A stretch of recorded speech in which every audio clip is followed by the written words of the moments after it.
बिस्मिल्लाहिर्रहमानिर्रहीम। अस्सलाम वालेकुम जनाब। स्टोरी मैंने एक ही शेयर करनी है और स्टोरी यही है, शहबाज गिल साहब को आपने रोता पीटता ड्रामेबाजियाँ करता देख लिया। ये मैं ऐसे नहीं कह रहा कि ये यहाँ पे कुछ और ड्रामेबाजियाँ हो रही हैं, यहाँ पे कुछ और रोना पीटना हो रहा है। जब यही साहब पिम्स हॉस्पिटल में जाते हैं और उसके अकबी दरवाज़े से उनको दाखिल किया जाता है, उस वक़्त वो व्हील चेयर पे भी नहीं, वो ख़ुद चल के आते हैं। चूँकि कचहरी में, अदालत में, वहाँ पर कैमरों की नज़र और सारा कुछ, वहाँ पे ये ड्रामेबाजियाँ करनी थी। इस वजह से यहाँ पर ये भी हमारे दोस्त हैं हैदर शिराजी साहब, और बहुत ही अच्छे सहाफ़ी हैं, बहुत अच्छे रिपोर्टर हैं, निडर बहादुर किस्म के सहाफ़ी हैं। उनको अपने चैनल ने भी अब नोटिस दे दिए फारिग करने का, उनकी इसी सच्चाई और बहादुरी की वजह से।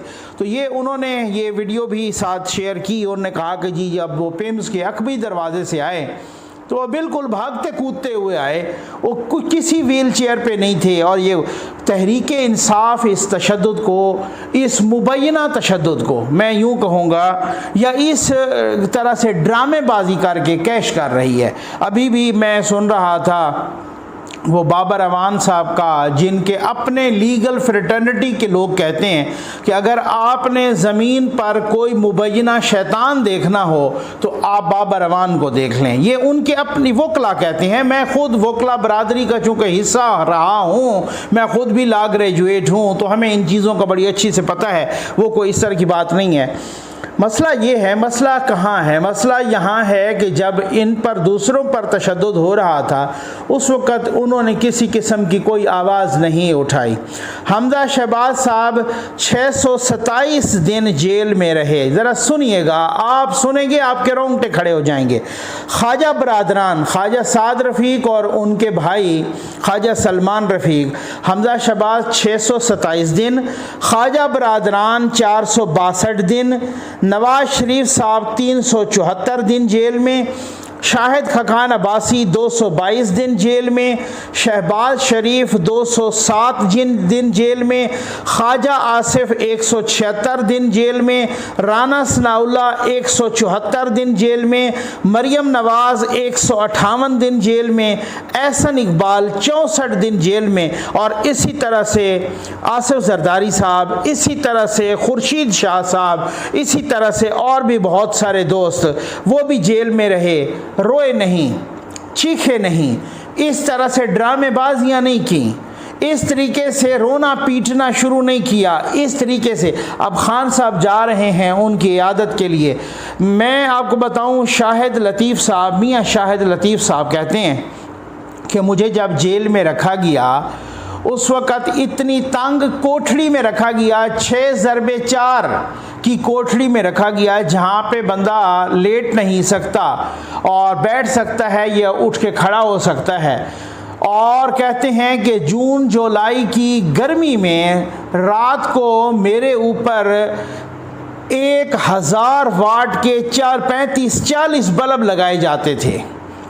और यहाँ पर मेरे हलके के लोगों ने कुछ एहतजाज किया। मैंने ख़ुद भी बहुत एहतजाजी वीडियोज़ उस पर बनाई थी, आपको याद होगा। अदालत के अंदर का जो बयान है उनका, वो भी मैंने यहाँ पे लगाया था, आपको सब याद होगा। कहते हैं मेरे हलके के लोगों ने जब एहतजाज किया तब भी मुझे कोर्ट में पेश नहीं किया जाता था। उसकी वजह ये है कि जावेद लतीफ़ साहब कहते हैं उसकी वजह ये है कि मेरी हालत पेश करने के काबिल नहीं होती थी। मैं इतना नहीफ, इतना कमज़ोर, इतना मुझ पे तशद्दुद और इस तरीके से मेरी हालत थी कि वो कोर्ट में पेश करने के भी काबिल नहीं थी, अदरवाइज़ जज इनको झाड़ पे लाता।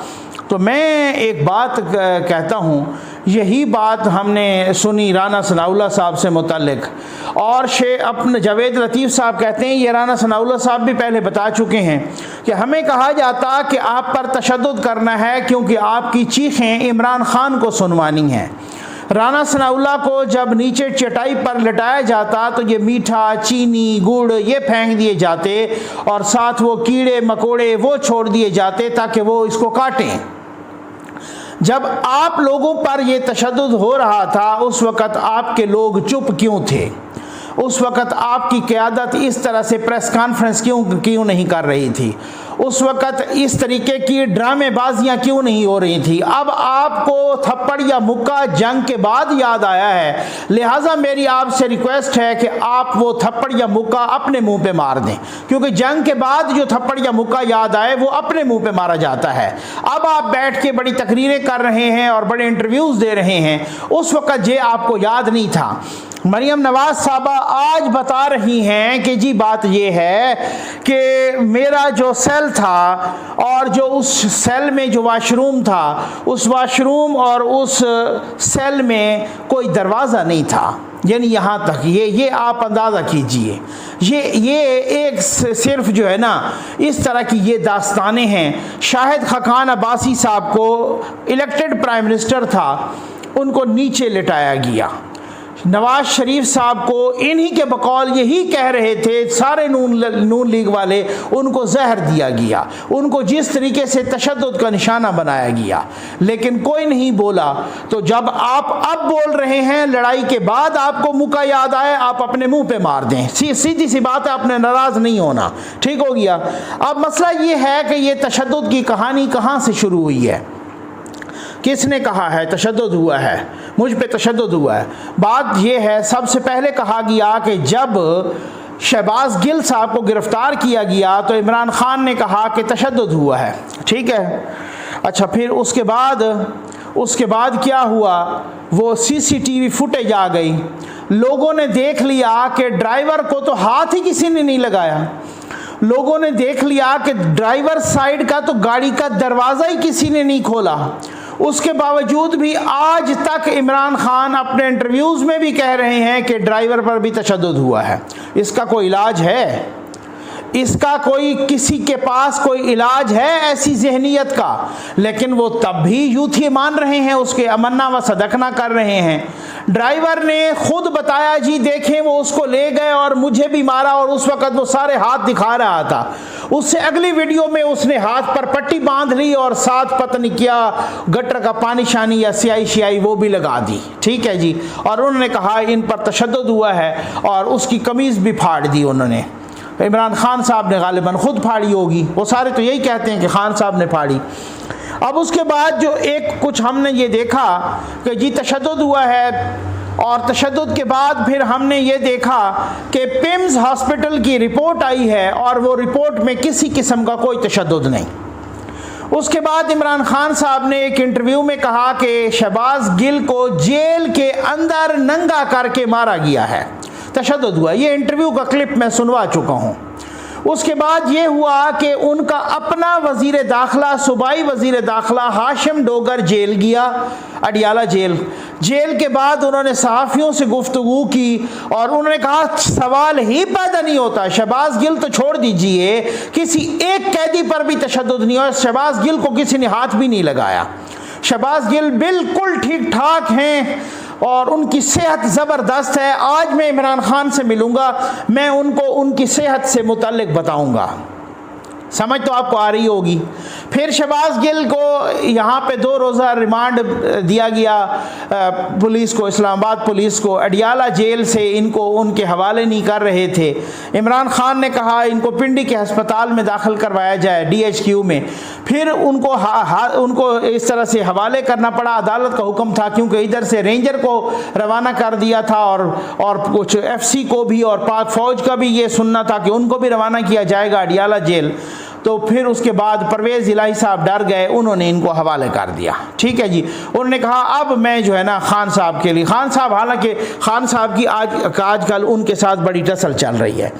हामिद मीर साहब मारूफ सहाफ़ी हैं, उन्होंने कहा कि शहबाज गिल पर तशद्दुद हुआ है और तशद्दुद जो है ना उनके कोई नाजुक अज़ा पे हुआ है तो वो नहीं दिखाए जा सकते, और इस तरह की बात की अपने शो में। एजाज़ सैयद साहब जो कि बहुत ही मैं समझता हूँ कि एक काबिल एतमाद, काबिल एतबार और एक निडर और बहादुर सहाफ़ी हैं। इसमें कोई वो नहीं है कि वो जिधर उन्होंने ना कोई घर बनाए, ना कोई कोठियाँ बनाई, ना कोई बंगले बनाए, ना कोई गाड़ियाँ ली, ना कोई प्रॉपर्टी, सिर्फ इस वजह से कि चंद सहाफ़ी अपनी सच्चाई के ज़िद पे कायम हैं। इस वजह उनमें एजाज़ सैयद मैं समझता हूँ वो सफ़े अव्वल के सहाफ़ियों में हैं। अब आप उनकी ज़रा ये क्लिप देख लें और सुन लें, फिर उसके बाद मैं आपको उनका एक ट्वीट भी बताता हूँ।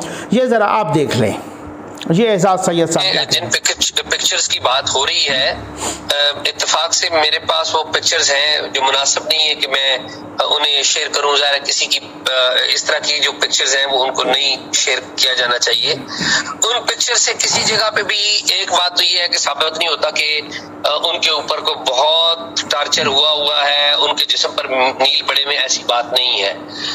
उनकी जो पिक्चर्स हैं उनको आप कभी भी वो क्वालिफाई नहीं करती कि अगर उन्हें टॉर्चर कहा जाए कि वो टॉर्चर के ज़ुमरे में आती हैं, बिल्कुल क्वालिफाई नहीं करती। मेरे पास पिक्चर्स हैं, वो इंडिविजुअली मैं आपको दिखा सकता हूँ, लेकिन मुनासिब नहीं उनको पब्लिक किया जाए।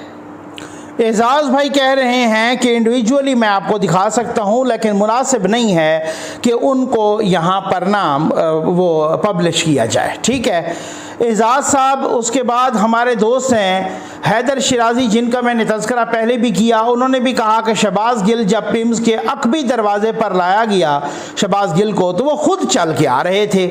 उन्हें उस वक़्त ना व्हील चेयर की ज़रूरत थी और ना स्ट्रेचर पर लाया गया। तो वो उस तरीके से एजाज भाई ने लिखा उसको साथ टैग करके कि आजकल एक नामवर एंकर दोबारा इमरान खान की कुर्बत हासिल करने के लिए शहबाज गिल पर उल्टा लटका कर बेपनाह तशद्दुद के झूठे किस्से सुना रहा है। मौसूफ माजी में भी मौसम की हवा देखकर रंग बदलते रहे हैं, सच मगर छुप नहीं सकता। ये एजाज़ भाई कह रहे हैं कि भाई किन की तरफ उनका इशारा है आप अच्छी तरह से जानते हैं कि भाई कौन सा वो एंकर है जो इमरान खान के करीब होने की तरफ वो कर रहा है। हामिद मीर साहब ने ये कहा था कि ये पिक्चर्स जो है ना ये मेरे पास हैं और तशद्दुद की, और उन पिक्चर्स की हकीकत आपको एजाज सैयद साहब ने बता दी है और वो ख़ुद फिर चल के जा रहे हैं। आपने कभी देखा शहबाज गिल साहब को? हमें तो मालूम ही नहीं था कि इस बंदे को सांस की तकलीफ़ है। जब आप पाक फ़ौज के ख़िलाफ़ मुसलसल 15 मिनट का पेपर दे रहे थे, भाई अल्हम्दुलिल्लाह हमें सांस की तकलीफ़ नहीं है, लेकिन उसके बावजूद भी हम वीडियो में बोलते हैं। 15-20 मिनट की वीडियो बनाऊं, साथ पानी भी पीता हूं, खांसी आ जाती है, कभी कोई थोड़ा सा रुक जाता हूं। अब कभी आपने शहबाज गिल साहब को देखा कि उनकी सांस की तकलीफ़ है? 15 मिनट का वो पेपर दे रहे थे, कभी वो रुके? वो 1.5 घंटे की प्रेस कॉन्फ्रेंस करते हैं, वो अपने सियासी मुखालफिन को, सहाफ़ियों को, एंकर्स को वो नंगी माँ बहन की गालियां देते हैं। कभी 1 सेकंड के लिए भी रुके? कभी आपको याद आया कि शहबाज गिल ने कभी वो गालियां देते हुए जो मुसलसल घंटों पर मुश्तमिल वो माँ बहन की गालियां दे रहे हैं, सबकी माँ बहन एक कर रहे हैं और ऐसी की तैसी फेर रहे हैं, कभी शहबाज गिल को खांसी भी आई बीच में? कभी आपने देखा? ये लोग जो जिस तरीके की चक्कियों में कैद थे, कभी इनका रोना धोना देखा? आसिफ जरदारी साहब, शहबाज शरीफ साहब, नवाज शरीफ साहब, खुर्शीद शाह साहब, इन सब की उम्र 60 साल से ऊपर है। कभी आपने इनको खांसते हुए, रोना धोना करते हुए देखा? जब बहुत ज़्यादा हो गया हॉस्पिटल गए, डॉक्टर्स ने खुद कहा, डॉक्टर्स ने, और इन्हीं के डॉक्टर्स से मरकज़ में भी इनकी हुकूमत थी, पंजाब में भी इनकी हुकूमत थी। कभी ऐसा हुआ? कभी देखा आपने कि इन्होंने वो रोना धोना मचाया हो और धाड़े मार मार के रो रहे हो जैसे आज शहबाज गिल साहब धाड़े मार मार के ये वो टक्कर के लोग हैं, ये वो टक्कर के लोग हैं जिनको 2 दिन का रिमांड पड़े तो ये धाड़े मार मार के रोते हैं। वैसे इनको जो है ना किसी की पुष्ट पनाही हासिल हो तो फिर ये सबसे बड़े शेर हैं। अब खान साहब ने कहा मैं कल जाऊंगा इनकी इयादत के लिए, और खैर से वो रैली भी कोई निकाल रहे हैं। और शेख रशीद साहब फरमा रहे हैं, जनाब ज़रा थोड़ा सा सुन लीजिए, मैं वीडियो के आखिर पे ये कह रहा हूँ कि हुक्मरान मरकज़ में परवेज़ इलाही के ख़िलाफ़ साजिश तैयार कर रहे हैं। अच्छा, परवेज़ इलाही के ख़िलाफ़ अदम इस्तेकाम राब्ते के पुल और डायलॉग को ख़त्म कर देगा। गरीब बिजली के बिल या घर के किराए में से एक चीज़ अदा कर सकता है। सारे मुल्क को गरीब का मज़बा खाना बना दिया गया है। 21 तारीख को लियाकत बाग में इमरान खान बड़ा जलसा करेगा। जी बिल्कुल, जो 21 तारीख को बड़ा जलसा कर रहा है ना, आपने देखा कि लाहौर में जब जलसा किया तो वो हॉकी ग्राउंड का ट्रफ उखाड़ा गया, वो आस्ट्रो ट्रफ, वो जो मसनूई घास होती है वो भी आपने देखा। जब ये वाला जलसा हो रहा है जनाब, तो इस वक्त ये कहा जा रहा है कि ये वाला जलसा जो हो रहा है इसमें आपको मैं बताऊं कि वो लियाकत बाग के दरख्त काटे जा रहे हैं। जलसा हो रहा है, दरख्त काटे। अब शेख साहब कहते हैं कि परवेज़ इलाही के खिलाफ ये सब कुछ तैयार हो रहा है, और परवेज़ इलाही के खिलाफ इसलिए तैयार हो रहा है, अगर ये ऐसी साजिश की गई तो कहते हैं कि जनाब पर वो पुल खत्म हो जाएगा। किस पुल की बात कर रहे हैं शेख रशीद साहब फिर फरमा रहे हैं कि सियासी प्रेशर कुकर सियासी चूल्हे से ना हटाया तो फट जाएगा। मिफ्ता इस्माइल IMF का तर्जुमान है, जिससे परचून फरोश में महफूज नहीं। बेबस तरीन वज़ीर आज़म शहबाज शरीफ, जिसे उसकी अपनी पार्टी MKM और बाप भी आंखें दिखा रही है, ये 70 की दिहाई नहीं। अब ज़रा रौनक देखें, तोशा खाना और ममनुआ फंडिंग इमरान खान का कुछ नहीं बिगाड़ सकती। अब ये एक धमकी है कि तोशा खाना हो या ममनुआ फंडिंग हो, कुछ भी नहीं बिगाड़ सकती। इमरान खान ने भी वही किया है कि उनको FIA का नोटिस आया, उन्होंने कहा तुम मेरा कुछ नहीं बिगाड़ सकते, मैं तुम्हें जवाब दे हूँ ही नहीं, चलो मैं तुम्हारे खिलाफ उल्टा कानूनी कार्रवाई करूँगा अगर तुमने नोटिस वापस ना लिया तो। FIA ने वो नोटिस दोबारा दे दिया, उन्होंने कहा जब तीसरी दफ़ा देंगे तो फिर वारंट गिरफ्तारी करेंगे। अब आप अंदाज़ा कीजिए, पंजाब में इनके सारे 12-12 दर्जन रहनुमाओं के वारंट गिरफ्तारी हो रहे हैं। शेख साहब फरमा रहे हैं कि चौधरी परवेज़ इलाही और हमारे दरमियान यानी PTI के दरमियान, चौधरी परवेज़ इलाही इस्टेब्लिशमेंट और PTI के दरमियान पुल का किरदार अदा कर रहा है। अगर उसकी हुकूमत ख़त्म की गई, एक धमकी है, तो ये पुल ख़त्म हो जाएगा। शेख साहब, पुलें ख़त्म नहीं होती, पुलें बनती रहती हैं। आप भी कभी पुल थे, ख़त्म हो गए। आज आपको आजकल लिफ्ट ही कोई नहीं करवा रहा, आपको मुंह ही कोई नहीं लगा रहा, ठीक है। आप खाम खा न इधर के रहे न उधर के रहे। आप बनी गाला में आते हैं, इमरान खान आपको जूतियां मारता है, आप गेट नंबर 4 पे जाते हैं, आपको वहाँ से बूट पड़ते हैं। तो पुलें ये बनती रहती हैं। यही ज़ेर अताब थी नून लीग, तो ज़ुबैर साहब भी तो मीटिंग्स करते थे, वो माना भी है उन्होंने, तो ये पुल रहती है। वो इमरान खान ने कहा जी मैंने उनका नंबर ब्लॉक कर दिया, बाद में पता चला कि उन्हीं से रब्ता करते हैं और उनके गिटे गोडे पकड़ते हैं। तो ये पुल शुल बड़े बन जाते हैं, पुल नए भी बन जाते हैं, पुल पुराने भी मुरम्मत हो जाते हैं। तो ये कोई ऐसी बात नहीं है, ठीक है। उनको समझ आ गई है कि अब चूंकि पंजाब में इस तरह की सूरत हाल हो गई है, तो अब मरकज़ में भी वो सारी खिचड़ी तैयार हो चुकी है, और परवेज़ इलाही साहब की हुकूमत भी कुछ दिनों की या कुछ हफ्तों की मेहमान हो सकती है। और ये बात ठीक है। वो सारे अब ये कह रहे हैं कि IMF से हम कर्ज लें, चाइना से कर्ज हम लें, सऊदिया हमें कर्ज दे, UAE हमें कर्ज दे, ये 30 से 35 अरब डॉलर हम जमा करें सिर्फ इसलिए कि हम इस्लामाबाद पे हुकूमत करें। बात तो ठीक है। बहुत सारी बातें हैं जो आपके साथ अगली वीडियो में भी इंशाल्लाह और जल्द आ रही है, और मैं आपको बता रहा हूँ, शुरली नहीं छोड़ रहा, ब्रेकिंग न्यूज़ पर धमाकेदार किस्म की वीडियो आ रही है। उम्मीद आपको वीडियो पसंद आई होगी। आपका बहुत बहुत शुक्रिया।